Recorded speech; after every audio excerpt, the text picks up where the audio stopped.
Oh my, this Lego dragon is breathtaking.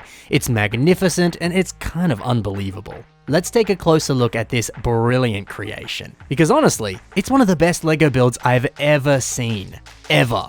We'll also take a sneaky peek at the internal structure and what went into building this beautiful creation. Let's take a closer look.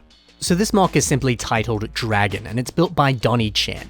Now if that name sounds familiar, that's because he's the guy who designed the original Lego Grand Piano, specifically the model that was submitted to LEGO Ideas and then redesigned into an actual set. So yeah, Donnie is a brilliant builder, and this might just be his best LEGO creation yet. I mean, look at it! Holy cow, it's gorgeous! But what went into making this mock?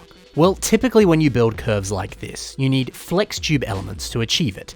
In this mock by Jafer, which is called Dagon, the Great Leviathan, it has some wonderful curves, and taking a closer look at it here, you can see that flex tube was used at the very center of it, and that's what holds it all together, and helps it achieve those beautiful curves. Now, while this design works, flex tube can be difficult to pose. It likes to bend in all kinds of crazy directions, and it can be really difficult to manipulate.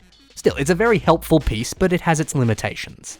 So with all that in mind, Donnie found a brand new method that can create these beautiful curves, and guess what? It requires no flex tube whatsoever. Now here's a behind the scenes photo that Donnie shared where many of the scales have been removed from the dragon, and we get to see the phenomenal internal structure that goes behind this mock. So we can see a bunch of these black ring pieces here have been used. Now this piece appears in this great set, which is 76391 Harry Potter Hogwarts Icons Collector's Edition. Now taking a closer look at the set, we can see that Harry Potter's glasses here use these black ring elements.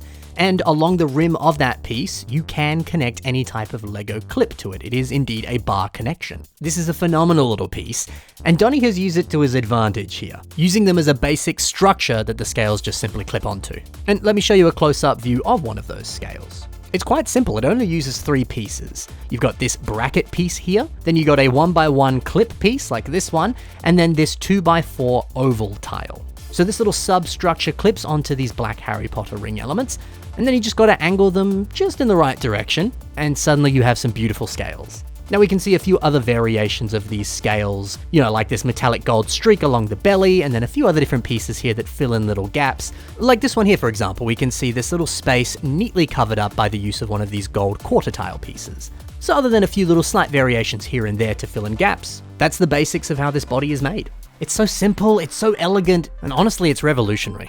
Now that's the outer layer, but this inner layer here, this very heavy Technic interior, it uses some of these curved gear pieces like this one to achieve some of those elegant angles. But then looking to the leg design here, we can see a relatively similar design is being used. However, this time it's using some slightly smaller pieces, like these 2x2 round bricks, and then a series of octagonal bar frame pieces.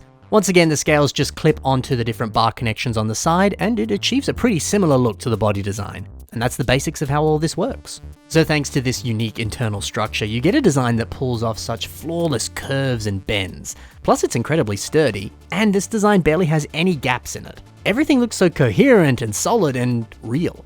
You just couldn't build a design like this using flex tube pieces. It just wouldn't stay in a consistent shape. The way Donnie's designed this, he's kind of just reinvented the wheel. He's changed the game. While this was on display at Brickvention 2024, I heard many incredibly talented builders, including Jafer, the guy who built that Leviathan I just showed you before. All of them were saying how mind-blowing and how insane this was. He's changed the game for not only building dragons, but also building organic, curvy designs. Honestly, this build steps more into proper sculpting, more so than Lego building. It's not something you see every day. Oh, and one other detail I love is this tail design. The base of it appears to be using this snot piece here in black, and then a bunch of these T-bar pieces branch off of that, and then from here it's nice and simple. You just clip on some of these clip pieces, and then attach some feathers onto them, and you end up with a brilliant looking tail design. Now sure, everything about this is just wonderful, but I do love this face design. We can see some flex tubing has been used here, and yeah, this was the perfect place to use it. It pulls off the whiskers of this dragon in all the right ways. Donnie said he'd place some wire into the hollow gap in the middle of these flex tube pieces so that they stayed in the unique shape that he wanted them to stay in, and that was a smart idea. There's also plenty of incredible part usage all over this build, like these eye pieces being golden eggs, love that, and then placing them inside this dome bottom piece here to give it some extra dimension, very clever. We also have these life preserver pieces for nostrils, and then some gold threef pieces up top here. That little wonderful hint of decoration, it's a brilliant finishing touch. We also have this lovely balloon segment piece here, and that's being used for the tongue. How cool is that? The curvature of this works so well. And I think the same could be said for these whiskers down below on the chin of the dragon. They use this piece, which Bricklink refers to as plant stem curved with bar, thorns, and swirls. Funky name. Now hey, this head design and everything else, it's beautiful. But honestly, it's this middle curved area that's so mind-blowing to me. Making Lego bricks spin in a curve like that. Insanity. While I was looking at this mock while I was at Brickvention, I spoke to someone who works as a tattoo artist, and they said that they've drawn countless dragon tattoos, and they remarked how, from a tattoo perspective, it's so hard to draw the curves and anatomy of a dragon. To make it look good is no easy feat, but then doing the exact same thing with Lego, that's on a whole other level. It's just as hard, maybe even harder to achieve. That's their words, but honestly, I totally agree with that. Man, isn't it lovely to see something so pretty like this come out so early in 2024? Donnie has set the bar very high.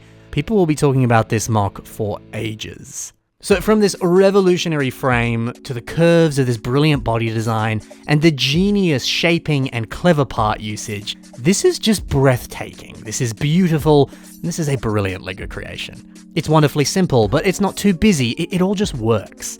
This is Donnie Chen's magnum opus. What a sight to behold, and honestly it was an absolute privilege to be able to see this in person at Brickvention. Now please, check the links in the description below and check out Donnie's social media. There'll be links to all of his stuff there, as well as Jafa's stuff as well. Give both of them a follow, leave a like, and let them know how awesome their builds are. Donnie is certainly worth the follow, and hey, so is Jafa. But we're talking about Donnie's stuff right now. Jafa will definitely get episodes later. If you enjoyed this mock, stay tuned for all sorts of other awesome mocks and other cool coverage of Brickvention 2024 coming your way very soon. Thanks a ton for watching, guys. Happy building, and bye for now.